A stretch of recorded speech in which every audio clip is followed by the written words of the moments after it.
శ్రీ సత్యసాయి జిల్లా ధర్మవరం ఏరియా ఆసుపత్రిలో నూతన ఓపీ కౌంటర్లను వైద్య ఆరోగ్య శాఖ మంత్రి సత్యకుమార్ యాదవ్ ప్రారంభించారు.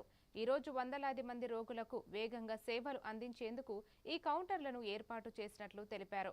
గత 2 ఏళ్లలో 2.10 కోట్ల విలువైన వైద్య పరికరాలు, 10 అడుగుల డయాలసిస్ సెంటర్, బ్లడ్ బ్యాంక్ వంటి సదుపాయాలు అందుబాటులోకి తీసుకువచ్చామని, ప్రభుత్వ వైద్య సేవలను మరింత బలోపేతం చేస్తామని మంత్రి పేర్కొన్నారు. మరీ ప్రధానంగా గత 2 సంవత్సరాలుగా ఓపీ పెరిగి గతంలో నెలకి 16,000 నుంచి 18,000 ఓపీ జరుగుతుంటే 60% ఉండేది. ఈ ఏరియా ఆసుపత్రుల పట్ల లేదా సెకండరీ ఆసుపత్రుల పట్ల, సిహెచ్ఎల్ పట్ల గతంలో సంతృప్తికర స్థాయిలు ఏ స్థాయిలో ఉన్నాయనుకుంటే ప్రభుత్వం వచ్చే కొత్తల్లో 60% 60 అవ్వడానికి అవకాశం ఉంది.